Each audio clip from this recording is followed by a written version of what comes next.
ओम श्री स्वस्तानी परमेश्वर्यै नमः। यं ब्रह्मा वरुणेन्द्र रुद्रमरुतस्तन्वन्ति दिव्यैस्तवैः वेदैर्साङ्गपदक्रमोपनिषदैर्गायन्ति यं सामगाः।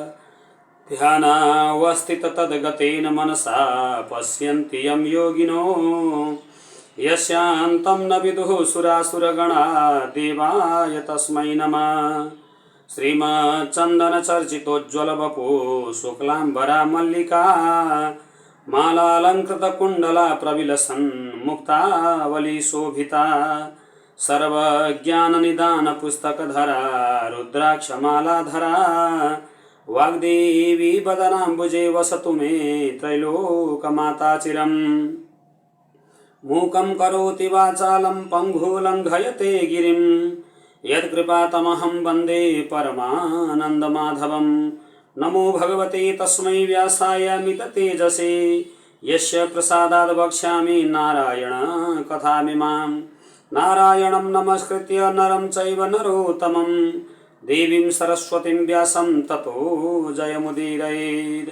अथ पञ्चमोऽध्यायः। कुमारजी आज्ञा गर्नुहुन्छ हे अगस्त्य मुनि।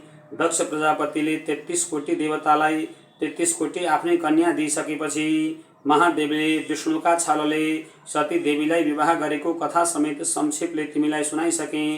अब कुन कथा सुन्न इच्छा छ भन भने।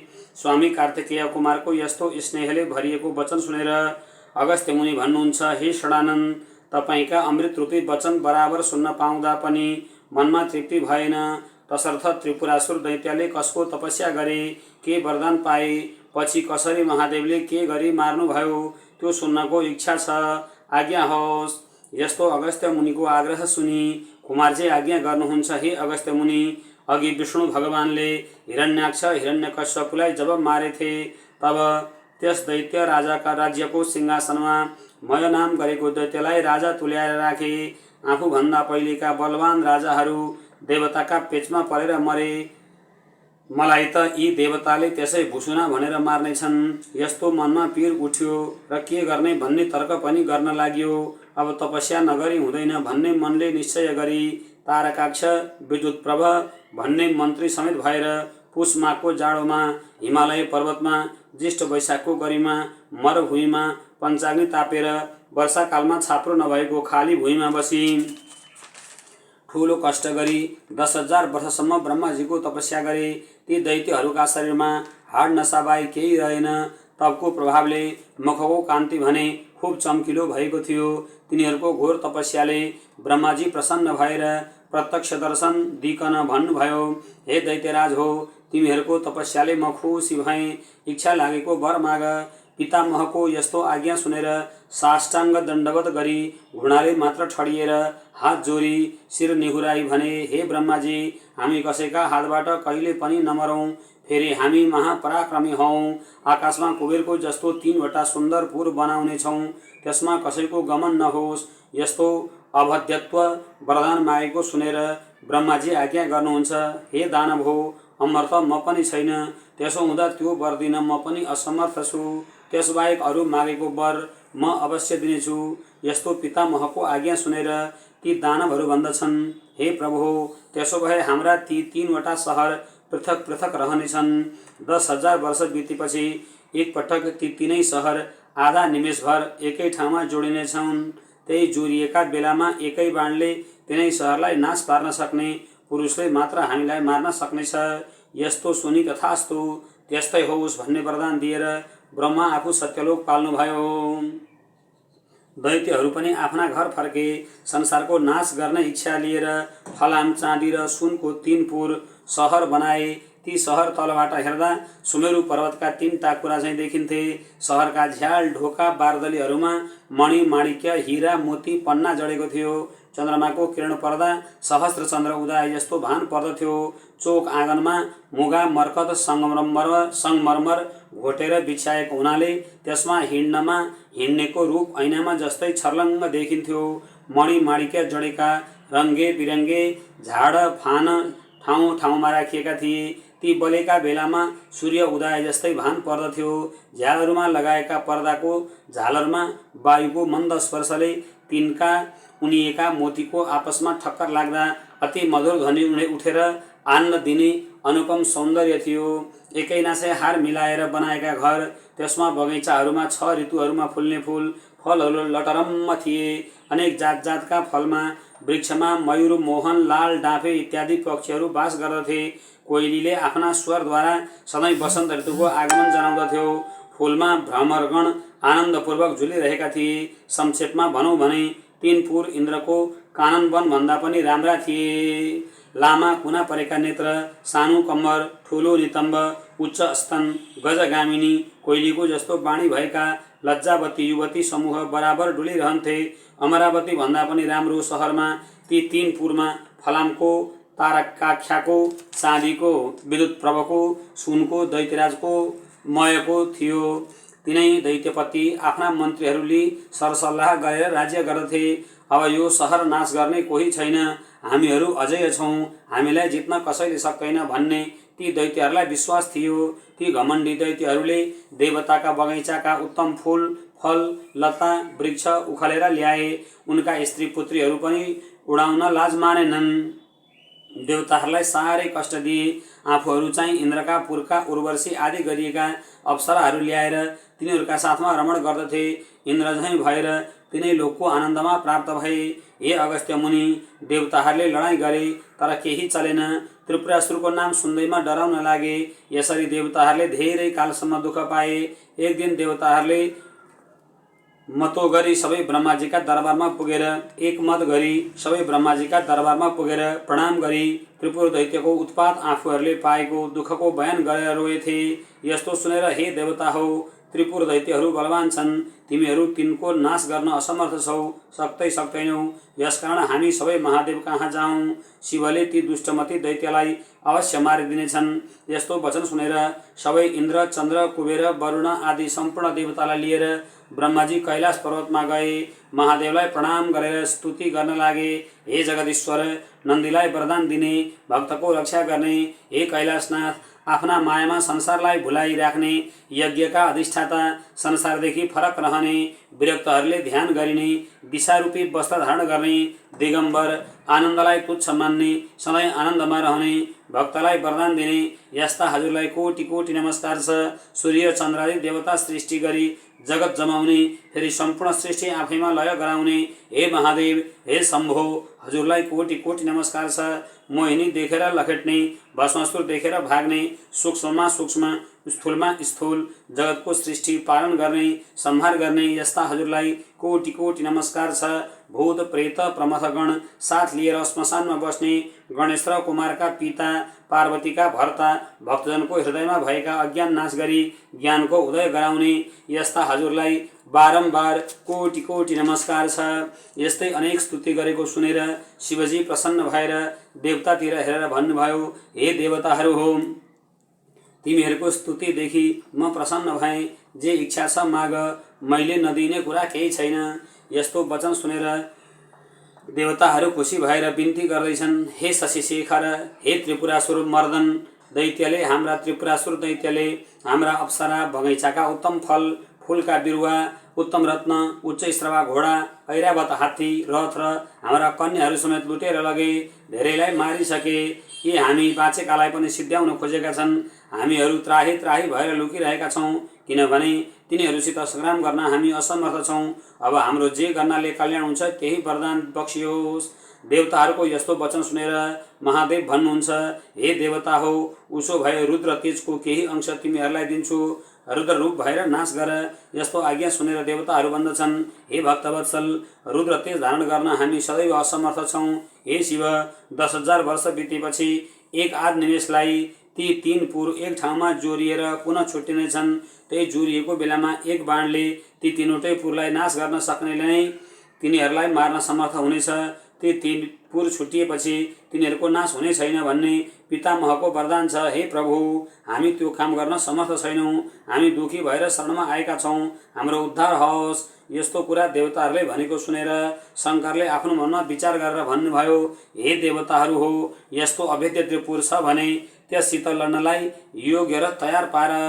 त्यस रथमा बसी एकै बाणले त्रिपुरको नाश गरिदिनेछु।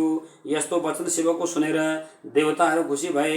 विश्वकर्मालाई लगाएर सम्पूर्ण देवताको अवयवले बनेको रथ तयार पारे। त्यो रथमा दाहिने पाङ्रो सूर्य, देब्रे चन्द्रमा भए, 12 सूर्य र 27 नक्षत्र पनि पाङ्रोको अवयव भए। पाङ्रा अडाउने धुरा मन्दाचल पर्वतको बनाए। त्यसको चुकुल उदायचल र अस्ताचललाई गराए। संवत्सर रथको बेग, 4 समुद्र रथको कुण्डली, गङ्गा जमुना आदि रथको कपडा भए। तीर्थहरू सिँगारिए, स्त्री रूप धारण गरी चम्मर पङ्खा हाँक्ने भएर बसे।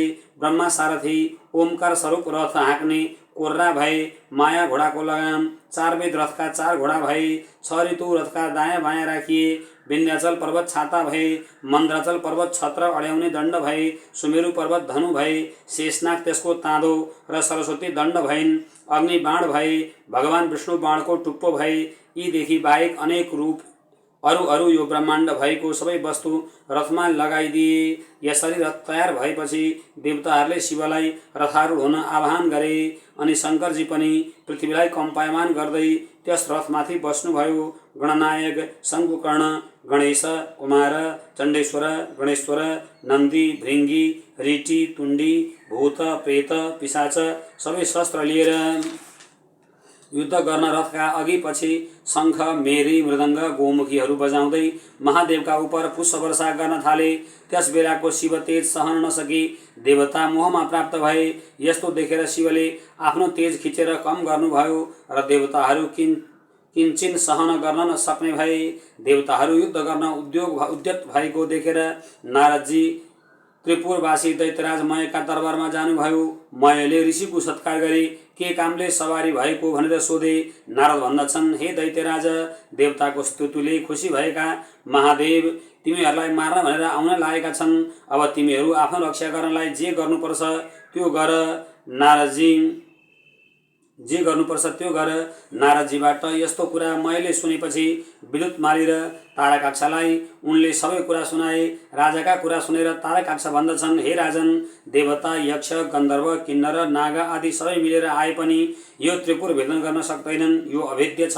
तर राजनीतिका साम दाम दण्ड भेदमा जुन नीतिले आफ्नो राम्रो हुन्छ त्यही योग्य जन लिन्छन्। हामीले पनि आफ्नो कल्याण हुने नीति लिनुपर्छ। मेरो विचारमा भगुवा निर्बल देवताहरूले हामी यस्ता अझै वीर दानवसित आफ्नो स्वार्थ साधन गर्ने इच्छा लिएर डराउन आउँछन् भने त्यस्तालाई दण्ड दिनै पर्छ। यसमा चिन्ता लिने कुरै छैन। यति भनेको सुनेर विद्युतमाली भन्दछ, हे राजन, तारकाक्षले भनेको कुरा ठिक हो। बलहीन देवता सङ्ग्राममा टिक्नै सक्दैनन्। आफ्नो बलको विचार नगरी लड्न आए भने नासिनेछन्। लड्न कसिएर आउँछन् भने लडौँ। सारा देवतालाई जितेर अघिका दैत्यराज हिरण्याक्ष, हिरण्यकशिपुको पदमा पुगेर स्वर्ग, मर्त्य, पाताल तिनै लोकको राज्य गरौँला। 14 भुवनको अधिपति भएर हजुरले राज गर्नु। आफ्ना साथी मन्त्रीहरूको कुरा सुनेर दैत्यराज मय भन्दछन्, हे दैत्य हो, तिमीहरूले भनेको कुरा ठिक हो। देवताहरू भन्दा हामी बहुतै बलवान छौँ। देवताको जोर हामीसित चल्न सक्दैन। तर अहिले देवता मात्र छैनन्। सृष्टि स्थिति प्रलयकर्ता महादेव स्वयं रथ लिएर आउन लागेका छन्। यस बेला पुरुषार्थले काम दिँदैन। मेरो विचारले त बलवान शत्रु भएका हुनाले मिलाप गर्नु नै उचित छ। हामीहरूले लडाईँ गर्न अघि सर्नु उचित हुँदैन। हामी सबै महादेवजीको शरण परौँ। महादेवसित मूढ भएर लडाईँ गर्न गयौँ भने अवश्य क्षयमा प्राप्त हुनेछौँ। किनभने ब्रह्मादि देवता पनि जसको शरणमा जान्छन् यस्ता महादेवसित लडाईँ गर्न अघि सर्नु मृत्युलाई निम्ता दिनु जस्तो हो। मयको कुरा सुनेर नारदजी भन्नुहुन्छ, हे राजन, तिमीले भनेको बहुत ठिक हो। तर तिमीले आफ्नो तपस्याको फल भोग गरिसक्यौ। अब तिम्रो पुण्य सकियो। सुरवीरदेखि महादेव प्रसन्न हुन्छन्। कायरदेखि कहिल्यै प्रसन्न हुँदैनन्। यत्रो यश आर्जन गरेका वीर भएर कायर झैँ शरण पर्न जानु के उचित हो? हेर, महादेवका हातबाट मारियो भने उनका प्रमुख गण भएर बस्नेछौ। रणमा जित्यौ भने तिनै लोकको अकण्टक राज्य गर्नेछौ। नामर्द भएर शरण परे पनि देवताको कमारो भएर बस्नुपर्नेछ। दानव जातिका भएर पनि तिमीहरू युद्ध गर्न डराउँछौ। अब तिमीहरू शरण परे पनि देवताको रक्षाको निमित्त नमारी छाड्ने छैनन्। यस्ता नारदजीको कुरा सुनेपछि तारकाक्ष भन्दछ, हे राजन, नारदजीबाट आज्ञा भएको कुरा नीतिसङ्गत छ, लडाईँ गर्नै पर्छ भनियो। यही कुराको विद्युत मालीले पनि समर्थन गर्यो। मय भन्दछन्, ठिक हो, नारदजीले भनेको लड, वीरले लड्नै पर्छ भनेर उत्तर दिए। मनमा भने आयुष्यहीन भएकाले यस्तै उल्टो बुद्धि हुने रहेछ भन्ने विचार लिएर सैन्य तयार गर्ने आज्ञा दिए। यता लडाईँ गर्ने कुरा निश्चय भएपछि दैत्यराजसित बिदा लिएर नारदजी गए। देवताहरूसित मयका दरबारमा भएको सबै कुरा भने। दैत्यहरू पनि युद्ध गर्ने इच्छा बढी अनेक तरहका शस्त्र अस्त्रले सुसज्जित भएर व्यूह बनाई तयार भए। तारकाक्ष, बल, बाणासुर, विद्युतमाली आदि प्रमुख दैत्यराजहरू पनि युद्धको तयारी गरी राजाको अगाडि आई अनेक तरहका बाजा बजाई शङ्खनाद गर्दै सिम्ब गर्जे झैँ गर्जना लागे। दानव सैन्य नै दानवहरूलाई भयानक देखियो। ऊ रथ आयो, लौ हेर, ऊ रथको ध्वजा, यस्तै कुरा परस्पर गर्न लागे। भएर शोक त्याग गरी रिसलाई अङ्गाले अनेक शस्त्र अस्त्रले युद्ध गर्ने निश्चय गरी। जस्तै पुतली बत्तीका समीप जान्छ त्यस्तै ती काल प्रेरित त्रिपुरवासी दैत्यहरू शिवरथ कहिले आइपुग्छ भनी उतैतिर आँखा लगाई हेरिरहे। तब पश्चिम सागरका शिरो भागमा रहेका अनेक तरहका ध्वजा पताकाहरूले शोभायमान सुमेरु पर्वत जस्तै रथ देखिन लाग्यो। नन्दीश्वर, गणेश्वर आदि शिवगणहरूले सिंहनाद गर्न लागे। दानव दैत्य सैन्य युद्ध गर्नको निम्ति निस्के। चण्डेश्वर पनि दिदीप्यमान कुठार वञ्चरो हातमा लिएर डरलाग्दो मुख बनाई शिवगणको अगाडि उभिए। फेरि गणेश्वर दिदीप्यमान त्रिशूल समाई शिवतुल्य पराक्रम गर्न इच्छा लिएर आए। गणका अधिपति शङ्कुकर्ण पनि मुसल हातमा लिएर उनको पार्श्वमा गएर उभिए। वीरभद्र, नन्दी, भृङ्गी आदि गणहरू पनि हतियार लिएर युद्ध गर्न अग्रसर भए। दैत्यका समूह पनि शिवरथ आएको देखि युद्ध गर्न अनेक दिव्य अस्त्रहरू लिएर पुरदेखि बाहिर निस्के। दुवै थरीले क्रोध गर्दै युद्ध गर्न लागे। महादेवले त्रिपुर दग्ध भए जस्तै देखेर हाँस्दै युद्ध गर्न आज्ञा दिए। भृङ्गीले 10 बाण छोडी विद्युत प्रभालाई भेदन गरे। राता राता आँखा पारेर शिराले ठोक्दा पनि त्यसलाई केही गर्न सकेनन्। तब श्रृङ्गी र रीटिले विद्युत प्रभाका पृष्ठदेशमा प्रहार गरे। तब त्यसले पनि शूलले पूर्ण फुङ्कार गरी भृङ्गीलाई र रीटिलाई प्रहार गर्यो। उसको वेदना सहन नसकी ती दुवै पलायन भए। तब त्यस दैत्यले गणनायक गणेशका काँधमा 1000 बाणले हानी भेदियो। फेरि 63 र 10 बाण थपी मरमरमा घाउ गराई वेदना उत्पन्न गरायो। तब गणेश रिसाएर आफ्नो सुँड लामो पारेर त्यसको गर्दनमा बेरेर परक्क निमुठी, जसरी मत्ता हात्तीले कमलको फूल तलाउबाट सुँडले बेरेर उखेली फ्याँक्दछ त्यस्तै गरी विद्युत प्रभुको शिर उखेली फ्याँके। त्यो शरीरबाट उखेलिएको शिर मानौ सरोवरबाट हात्तीले उखेलेर फालेको कमलको फूल झैँ देखियो। त्यो देखेर भृङ्गीले अनेक तरहका गान गरे। तब नेमी नामा र बल नामा दानव क्रोधले युक्त भएर गणेशलाई अनेक बाणले मरमरमा भेदन गरी घाउ पनि गराए। शङ्कुकर्णले बीचमा रोकेर तिनका रथ, ध्वजा, सारथी, घोडा नाचेर विरथी गराए। तब ती दैत्यले पनि अर्को रथमा चढेर चण्डेश्वरका मरमरमा बाण हानेर घाउ गराए। तब ती गणेशले क्रोधले राता राता आँखा गरेर भयङ्कर मुसल प्रहार गरेर दुवैलाई यमपुरी पठाइदिए। ता उपरान्त त्रिपुरवासी सबै ठुला दैत्यहरू हुल बाँधी निस्केर शिवगणमाथि निर्धक्क भएर शस्त्र शस्त्रको प्रहार गर्न लागे। महादेवका गणहरू पनि शिव आज्ञाले प्रेरित भएर उन्मत्त सिंहले मृगहरूलाई भर्काई छिन्न भिन्न गरी मार्न लागे। दैत्यहरूमा कसैको शिर छैन, कसैको गिँड छैन। उसै गरी नाशमा प्राप्त हुन लागे। रगतको खोलो बग्यो। वायुका वेग लाग्नाले छिन्न भिन्न भएका मेघ र समान र वज्रका चोटले नाचिएका उच्च पर्वतका शिखर झैँ भएर दैत्यहरू पश्चिम समुद्रमा पर्न लागे। जब नेमी नामा र बल नामा दैत्यहरूलाई शङ्कुकर्णले मारे भन्ने सुनि तारक नामा दैत्य पूर्वबाट निस्केर शिवगणमाथि बाणश्री वृष्टि गर्न लाग्यो। गणनायक शङ्कुकर्णले पनि त्यस महाबली दैत्यका शिरमा मुसल प्रहार गरी सिंहनाद गरे। तब त्यो तारकाक्ष दैत्य पनि केही गिर्ला कि जस्तो भयो। यस्तो बुझी भालाले फेरि त्यसलाई प्रहार गरे। त्यस चोटले भुइँमा गिरे पनि रिसले हत्तपत्त उठी चक्रको प्रहार गर्यो। तब शङ्कुकर्णले पनि मुड्कीले साह्रै ठुलो वेदना हुने गरेर बलले प्रहार गरे। मुड्की खाएपछि त्यसको वेदना सहन नसकी भुइँमा पछारियो र हातमा लिएको श्रेष्ठ आयुधलाई त्यागी मृत्युमा प्राप्त भयो।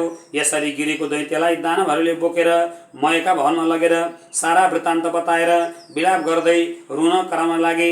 ती दुखी भएर रुन कराउन लागेका दानवहरूलाई सान्त्वना दिएर मयले मेरो घरमा अमृत कुण्ड छ, त्यसमा दैत्यहरूलाई चोबेर बचाऊ भने। तब ती दैत्यहरू हवस् भनी प्रसन्न भएर दैत्यपति तारकाक्षलाई जियाए। मरेका दैत्यलाई पनि बचाइदिएकोमा साह्रै खुसी भएर दैत्यराज मयलाई शिर नुहाई प्रणाम गरे। यसै गरी अरू पनि मरेका धेरै दैत्य बचाए। फेरि त्यो तारकाक्ष बडो बेगले संग्राम भूमिमा आयो। त्यसलाई देखेर ब्रह्माजीले आफ्नो देब्रे हात देखाएर महादेवलाई भन्नुभयो, हे महादेव, यो दैत्य अघि मारिएको थियो, अहिले त्यो बाँचेर आयो। मयका घरमा अमृत छ, त्यस अमृतले मरेका दानव मयले बचाउँछ। हे शशि शेखर, त्यसका घरमा अमृत रहेसम्म मरेका दैत्यहरूलाई बारम्बार बचाउनेछ। यसै कारण पहिले एक बाण प्रहार गरेर अमृत सोच लिए असल हुने थियो। ब्रह्माको वचन मानेर बाण त्याग गरी शिवले अमृत शोषण गर्नुभयो। फेरि हडबडाएर ब्रह्माजी भन्नुहुन्छ, हे देवेश, अब यो सर बाण लिनुहोस्। मैले यी त्रिपुरवासी दैत्यहरूसितको लडाईँ खुब देखेँ। लड्दा लड्दा आज 10,000 वर्ष बितिसक्यो, तैपनि त्रिपुरको नाश हुन सकेन। अब त्यो बाण चाँडै छाड्नुहोस्, अनि यो त्रिपुर नाश होला। अब चाँडै नै यी 3वटा पुर एक आधा निमेषसम्म जोरिएर फेरि तुरुन्त छुट्टिनेछन्। जोरिएकै बेला बाण प्रहार गर्नुहोस्। यी पुर सम्मसित भएर छुट्टिएपछि फेरि बाण छाडे केही पनि हुनेवाला छैन। हे भगवान, यदि मेरो बिन्ती लाग्छ र देवताहरू सुखी हुन् भन्ने हजुरको मनमा छ भने सोमयुक्त बाण प्रहार गरेर त्रिपुरको नाश गर्नुहोस्। यसरी अधैर्य भएर भनेको ब्रह्माजीका कुरा सुनेर हुन्छ भनेर त्यो उग्र बाण धनुमा चढाई तलमाथि झुकाए। दिव्य 10,000 वर्ष पुगेपछि आधा निमेषका निमित्त त्रिपुर जोडिएको बखत शिवजीले आफ्नो योग बलले सारा जगत निश्चल गराएर अग्नि सोमास्थित नारायण रूपी बाण निर्धक्कसित प्रहार गरे। बाण धनुषबाट छुटेर गई त्रिपुरका घरहरू डढाउन थाल्यो। धिक धिक कष्ट कष्ट भन्ने शब्द उत्पत्ति भयो। महादेवले मयलाई सम्झाउनलाई नन्दीलाई डाकी हराउनु भयो। नन्दीश भक्त मम विश्वकर्मा दहित पुरम तस्य यथा सबन्हि तथा स्नरस्तम दहित महेश शीघ्रम समयाच्च निवारेत वा। हे नन्दी, तिमी चाँडै गएर अग्निलाई भने त्यो विश्वकर्मालाई मयलाई नडराउनु, त्यसको पुरलाई मात्र डढाउनु। महादेवको आज्ञा सिरुपर गरेर आफ्नो तपोबलले वायु झैं बाणभन्दा पनि चाँडो गएर मयका पुरमा नन्दीले प्रवेश गरे। नन्दी मयलाई खोज्दै जाँदा मय दानव शिवलिङ्ग अगाडि राखेर शिवको ध्यान गरिरहेको देखे। नन्दीले उनलाई बोलाएर भने, तिमीलाई अग्निले दग्ध गर्ने छैनन्। अनि मयले ती गणराज र नन्दीलाई प्रणाम गरे। त्यसबेला अग्नि पनि त्यहाँ आइपुगेर अग्निलाई महादेवको आज्ञा नन्दीले सुनाई मयसित विदा भएर हिँडे। तब अग्निले मयलाई भने, तिमी यहाँबाट चाँडै नै पुर छाडी निस्केर जाऊ। अग्निको आज्ञा मानी सुवर्णमय शिवलिङ्ग हातमा लिएर मय दानव तत्काल पातालमा गए। नन्दी फर्केर सम्पूर्ण विस्तार शिवजीमा बिन्ती गरे। त्यसपछि त्रिपुर ढल्न लाग्यो। त्यसका वेदी गृह बगैँचाहरू नष्ट हुन लाग्दा दैत्य दानवहरूले रोए कराएको शब्द सुनिन थाले। वस्त्र खुस्केका स्त्रीहरू पनि बाहिर निस्केर कराएको सुनिन र देखिन थाल्यो। सिँगारिएका घरमा रहेका कठोर उच्च स्तन भएका मदले विह्वल नेत्र भएका आफ्ना पतिका प्रिय स्त्रीहरू अग्निको ज्वाला देखेर भयभीत भएका यताउता घरैभित्र दोगुर्न लागेको देखिन लागे। पर्वतमा रहेका किन्नर किन्नरी झैं कोही पति पत्नी अङ्कमाल गर्न लागेको पनि देखियो। कोही भागे, कोही स्त्रीलाई बोकेर, कोही पुत्र पुत्री समेत लिएर सम्पूर्ण भूषणले भरिभराउ भए पनि शिवद्रोही हुनाले आगोमा डढी समुद्रमा खस्न थाले। जो समुद्रमा खसेथे तिनलाई जलमा रहेका जन्तुले मार्न लागेको देखेर आकुल भई फाल हाली मर्न लागेको पनि देखियो। रतिका अन्त्यमा थाकेका तर कामले गर्दा प्रियका साथमा जाउँ भन्ने इच्छा भएका दानवहरू भारियाले सहित डढी भस्म भए। कोही समुद्रका जलजन्तुको आहार भए, कोही आधा पिल्सिएर प्राणहीन भए। यसरी विष्णु सोम अग्निमय बाणले त्रिपुरको भस्म गराई सम्पूर्ण त्रिपुरलाई सागरमा डुबाएर त्यो बाण शिवका हातमा आयो। यसरी त्रिपुरको नाश भएपछि देवताहरू खुसी भएर महादेवको स्तुति गर्न लागे। हे शङ्कर, रौद्र कर्म गरी बक्सनु भयो, यो अरू कसैले गर्न सक्दैन। दैत्य मारेर त्रिपुर भस्म गरी हाम्रो उद्धार गर्नुभयो, हजुरलाई कोटि कोटि नमस्कार छ। यसरी देवताहरूले स्तुति गरेपछि महादेव भन्नुहुन्छ, हे देवता हो, मैले तिमीहरूलाई पुत्रवत पालना गर्नुपर्छ। आज शत्रु मर्नाले तिमीहरूको अभिलाषा पूर्ण भयो। अब तिमीहरू आफ्ना आफ्ना आश्रममा गएर आफ्ना आफ्नो अधिकार ग्रहण गरी आनन्दपूर्वक बस। यस्तो आज्ञा महादेवको भएपछि शिवलाई प्रणाम गरेर ब्रह्मा विष्णु इन्द्रादि आफ्ना आफ्ना आश्रममा गए। शिवगणले शहीद भएर महादेव कैलाश पर्वतमा पुग्नुभयो। कसैले वर्णन गर्न नसक्ने कथा त्रिपुरदाह मैले भने जो शिव भक्त प्रसन्न भएर पवित्र भई यस कथालाई पाठ गर्ला सुनाउला सुन्ला त्यो मनुष्य पापदेखि निवृत्त भएर अन्त्यमा स्वर्ग जानेछ तथा अनेक स्वर्गका भोगहरू पनि भोग गर्नेछ। इति श्री स्वस्ति श्री स्कंद पुराणे केदारखण्डे माघ महात्म्ये कुमार अगस्त संवादे श्री स्वस्ताने परमेश्वर्या व्रतकथायां त्रिपुरदहन वर्णन नाम पंचमोऽध्यायः। उपनयतु मंगलम्बः सकल जगन मंगलालय श्रीमान दिनकर किरण निबोधित नवनलिन दल निवीक्षण कृष्ण काले वर्षतु पर्जन्यः पृथिवी सस्यशालिनी देशोऽयं क्षोभरहितो ब्राह्मणाः सन्तु निर्भया अपुत्रा पुत्रिणः सन्तु पौत्रिणः सन्तु पौत्रिणः निर्धनाः सधनाः सन्तु जीवन्तु शरदां शतं तत्रैव गंगा यमुना च तत्र गोदावरी सिन्धु सरस्वती च तीर्थानि सर्वाणि वसन्ति तत्र यत्राच्युतोद्धार कथा प्रसंगः या कुन्देन्दु तुषारहार धवला या शुभ्र वस्त्रावृता या वीणा वरदंड मंडितकरा या श्वेत पद्मासना या ब्रह्माच्युत शंकरः प्रभृतिभिर्देवैः सदा वंदिता सा मां पातु सरस्वती भगवती निशेषजाड्यापः कायेन वाचा मनसेन्द्रियर्वा बुद्ध्यात्मना वा प्रकृति स्वभावात् करोमि यत्तद् सकलं परस्मै नारायणायेति समर्पयेत्। ओम नमः शिवाय।